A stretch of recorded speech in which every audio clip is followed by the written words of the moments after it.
Hello, teachers. This is Ruth with Learn Tech with Ruth, and this is a recording of 15 practical tools to prepare for a virtual classroom in 2020-2021 for anyone who could not attend our workshop on June 13th. I'm going to share my screen. Present. Okay. All right. So 15 practical tools to prepare for a virtual classroom in 2020-2021. Recently, actually on May 19th, the CDC new guidelines came out for reopening schools, so you've probably seen those. They're worth looking over, so you can mentally prepare yourselves for next school year. It will be different. So the question is, what will you do if or when things go virtual again? Well, I'm here to help, and here are the tools that you need so you won't miss a step. So going virtual doesn't have to be scary, as crossing this hang bridge. There's like pretty much no way I would cross on it, but it doesn't have to be scary like that. If you have the proper tools, then you'll make it to the other side just fine. All right, so we can all do this, I promise. So in our workshop, we played a little Gimkit game to have a little preview of what people already knew. So one thing I strongly suggest is that you learn Google Meet. So Google Meet is pretty easy to set up. All you have to do is go on your Google Calendar, and if you click on a certain date that you want to have your meeting, all you have to do is type in Google Meet, and then the option of Google Meet will actually automatically come up, and you just click on it, and it will automatically generate a join code for your students. So you should probably practice this over the summer. Right now, you can actually create Google Meets instantly by just using a nickname. So I could literally just put Vaje until people get on there. So that's pretty cool.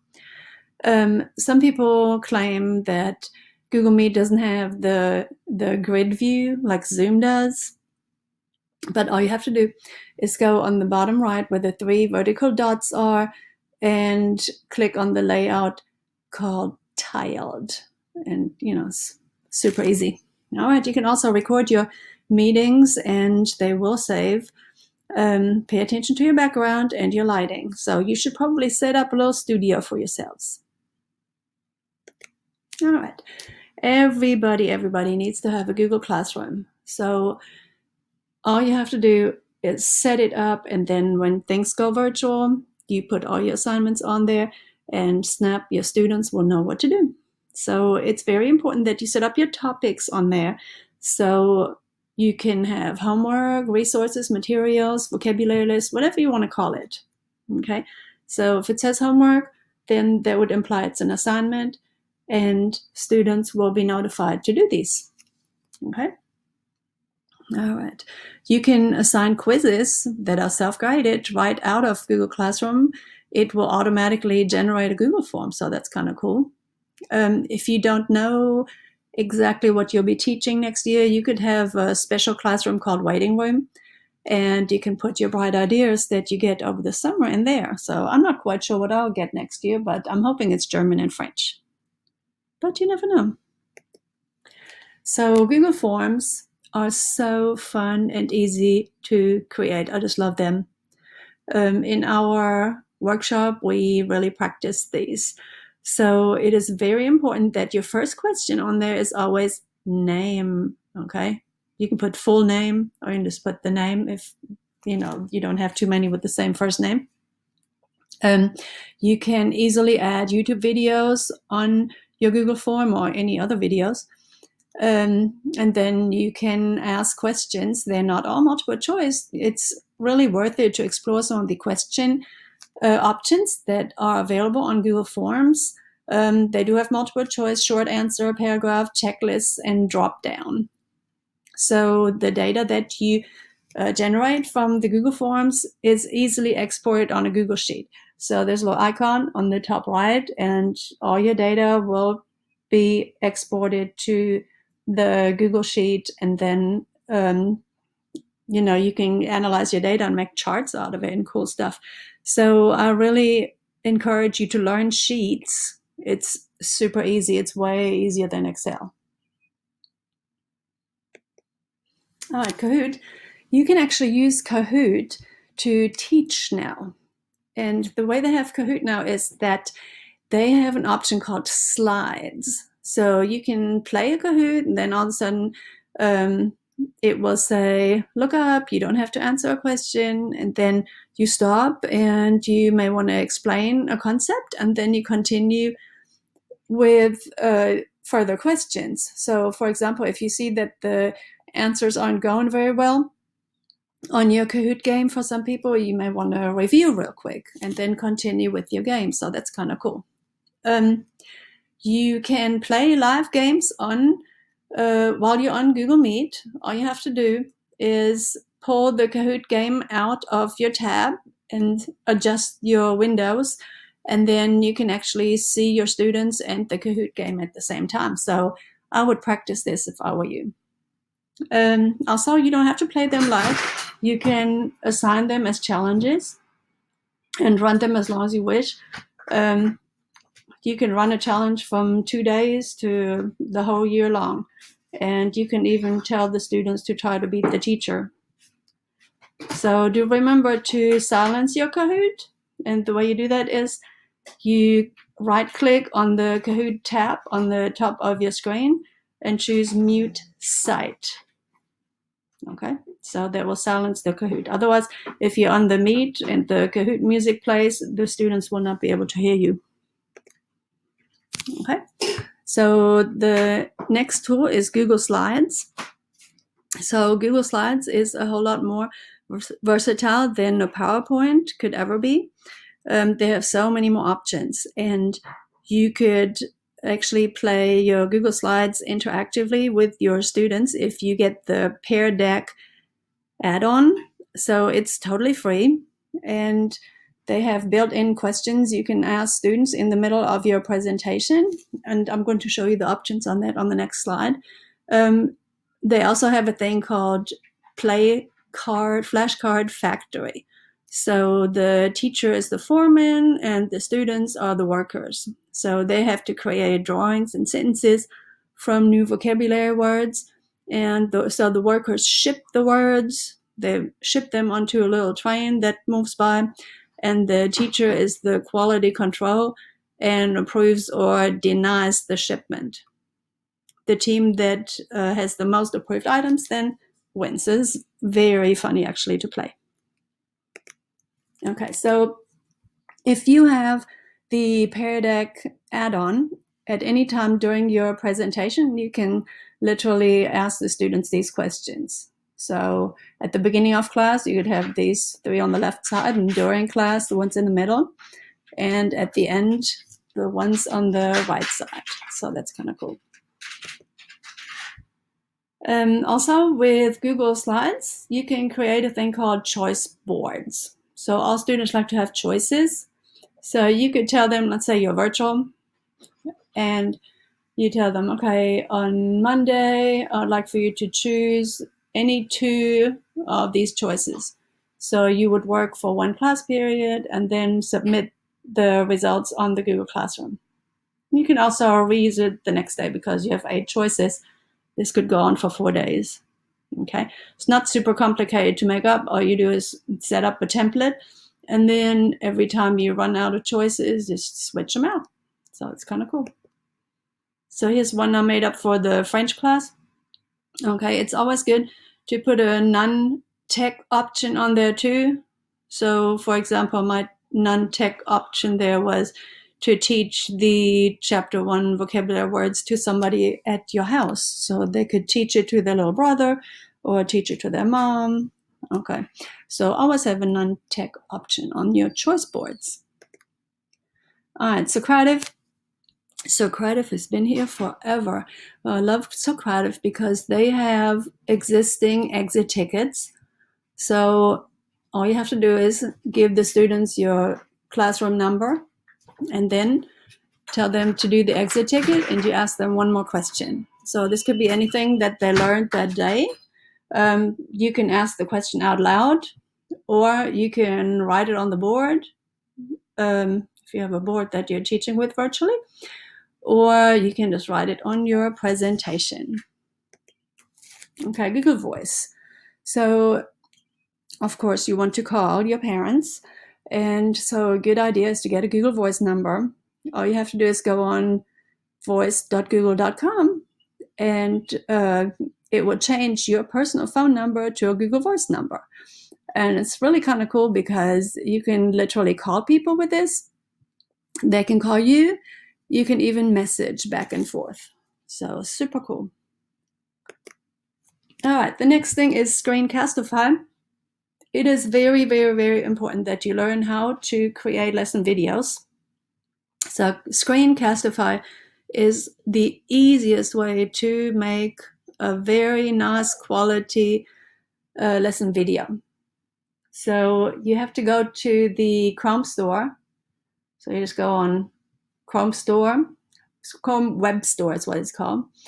And you get the extension called Screencastify. And then every time you want to make a video, there's the icon on the top right, and you just click on it, and you can include your video of yourself, or you can just simply screen share.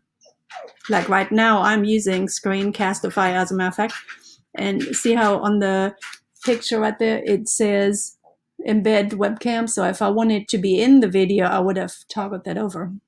Okay. So keep your videos nice and short. So Screencastify on the free version actually has only 5 minutes of recording time. So if you really get into this, then you should probably get the paid version. It's not super expensive at all. And the students love to hear you rather than some random YouTuber. They really love to hear you explain it because you know your students, you know how to explain it to them. All right, so the great thing about Screencastify is that you can have all of these options available to you to share. So you can share this video that you just made on Remind, on Edpuzzle, on Wakelet, share it straight to the classroom. It says here, publish to YouTube. So let me give you a little hint on that. Somebody else also mentioned that in a different webinar that I watched. It doesn't really work when you click on that. It just takes forever. So a quicker way to do it, well, it may never work. So the way to do it is, okay, you first download your video, you export as an MP4 onto your computer, and then from there, you will publish to YouTube, if that's what you want to do. Okay. It also generates a QR code, if that's what you want to do. Okay. Of course, the most logical thing to do would be just to share it to the Google Classroom. So do learn how to make a screencast. It's a really important thing to know how to do. All right. So also in the Chrome Web Store, you can find a thing called Share to Classroom. This is an extension.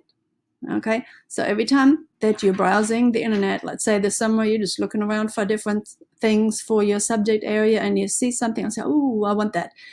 And so a very simple thing to do is just click on the Share to Classroom extension and snap, you have it on your classroom.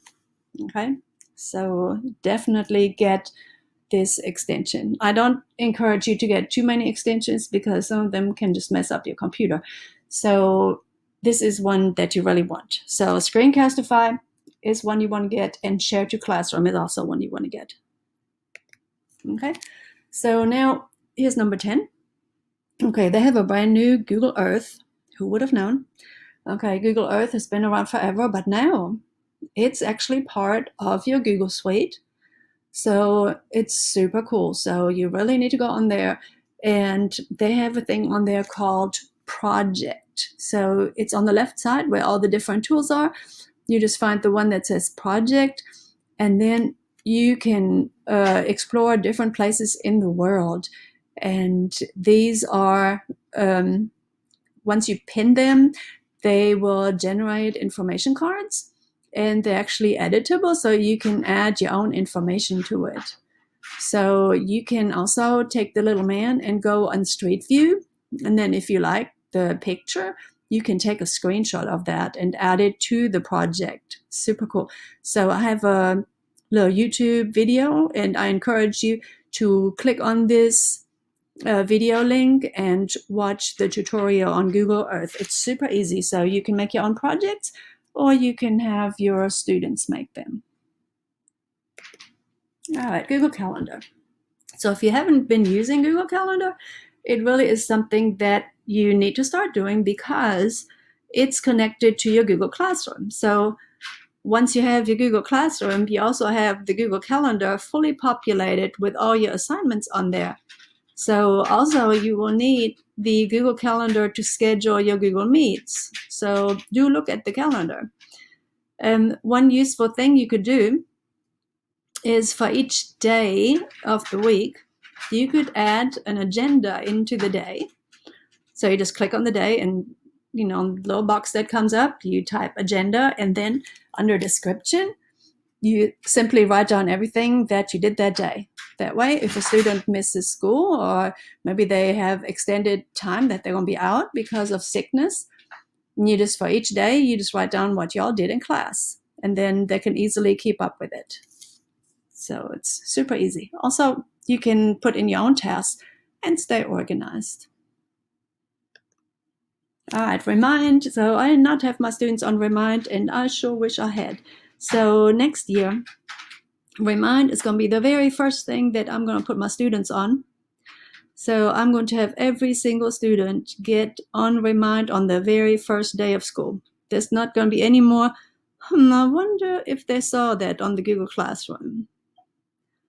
So one good thing is that when you make your Screencastify videos, you can now actually automatically upload those on Remind. So all you have to do is, in Screencastify, you enable these sharing options. Okay, you can have it go to Remind, to Wakelet, or Edpuzzle. So that's pretty good. Thing that you can actually share videos onto Remind. I find that super cool. So next year, I'm going to definitely be using Remind. I had YouTube playlists. So until a few weeks ago, I did not have a playlist, but I learned how to do that. So it's super easy. So I have a playlist for useful videos for myself, teacher videos, tech videos. And I have one for my German classes, and I have one for my French classes. And now I have a Spanish one too. So all you have to do is, when you see a video that you like, you click the save button on the bottom of the video. And then, I'm sorry, the background noise, this is the dog chewing on a bone. I apologize. And then there's an option that says create playlist. And then you just name it. And every time you see a video in that certain area, then you add it to the right playlist. So it's kind of cool. Now you can also get a free teacher account on Wakelet. I discovered Wakelet just a couple of weeks ago. So you can just add anything on there, not just videos, just anything at all. Just upload on Wakelet and share it out of there. Do not get their Chrome extension. I did. It was a bad mistake. Okay? Don't do it. All right, number 14. I love 14. Okay, I just discovered this a few weeks ago also. So Storyjumper is a way for you to create literally books that you can publish. You can publish hardcover, paperbacks, PDFs. Now, if you get the hardcover, or any of these versions where you actually publish it, other than just out in cyberspace with a link, you will have to pay money. But the site itself is completely free, and you can have all your students on there. Everybody can have their own book. Not like on Book Creator, the free version, you only get 40 books. And who only has 40 students? Well, I teach high school, so you definitely have more than 40 students. So Storyjumper is a better option for me, for sure. So every one of my students is going to go on Storyjumper, and they're all going to write books. So there's an example of a book that I wrote. It's called Der verschwundene Hund. So you literally become a published author on there. So super cool. All right, the last thing I'm going to show you is 4 different vocabulary games. So you may or may not know these. So everybody probably knows Quizlet. So I strongly urge you to put all your vocabulary words on Quizlet. So from Quizlet, once you have your words on Quizlet, you can then go on the export button and you just copy all the words, and then you can put them on StudyStack and Gimkit also. So not on Bingo Baker. Okay, but on StudyStack and Gimkit, you can simply import the words that you create on Quizlet. So it's very, very important that you have your Quizlet first. So I love StudyStack because it does cost $10 a year, or they're going to put ads on the page, and it's really annoying. So it's best to just pay the $10. And it's a good value, because once you have your words on there, they generate automatically like 8 different kinds of games. It's really cool. It's like you can get word search, hangman. They have a little quiz option. They have a test option. It's really cool. They have this little bug game. So all kinds of different games. Okay, Gimkit. Okay, Gimkit was created by a high school junior, and he continued this in his senior year, called Josh Feinstober in Washington State. So this guy's graduated from high school now, but this is his full-time job to deal with Gimkit, and he has thousands and thousands of teachers who actually subscribe to Gimkit. So it's like $59 a year. And so for purposes of this workshop, he actually gave us a free premium account. He is super nice. So Gimkit is a little different because, okay, you upload your words on there, and then when students play, they play for money. It's not real money, but it tells them how much money they're supposedly earning. So it's kind of funny. You can also change the currency to like euros or different ones. I don't know what all he has on there, but I know it's euros because we've been playing with euros. Okay, the last game is Bingo Baker. So Bingo Baker is like a bingo game, but it's actually an online game. So let me show you. Okay, so here's one that I made out with French Valentine's Day words last year. And so I would call out the definitions, and students simply click on the little squares. And then whoever gets, bingo wins. Woohoo. And you can just, replay. And everybody, the thing about it is everybody has all the words on it. They're just in a different order. You can also print them out if you like to. Okay, so in our workshop, we then drew a name, and that lucky person got a free Gimkit. All right, we are on the last page of this presentation. If you would like, you can subscribe to my YouTube channel called Learn Tech with Ruth. If you would like to get some PD hours, I can give you 2 hours for completing the form. Okay, this form right there where it says June 30th. Okay, if you turn in this form to me, I can give you 2 hours of PD credit. Even though you did not attend the workshop, I would give you 2 hours if you complete it. So on there, there'll be 2 tasks for you to complete. One is to create a one is a Kahoot game, and it tells you exactly what you have to have on it.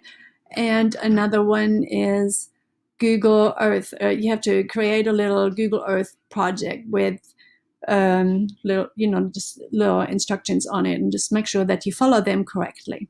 Okay, so if you have any questions, you can follow me on Twitter, or you can directly email me to my school email. So thank you, gracias, merci, and danke for listening to this. And you missed the workshop, but at least you got to listen to this. So maybe you can attend the next one, and I would really love for you be there and to learn with me. So learn tech with Ruth.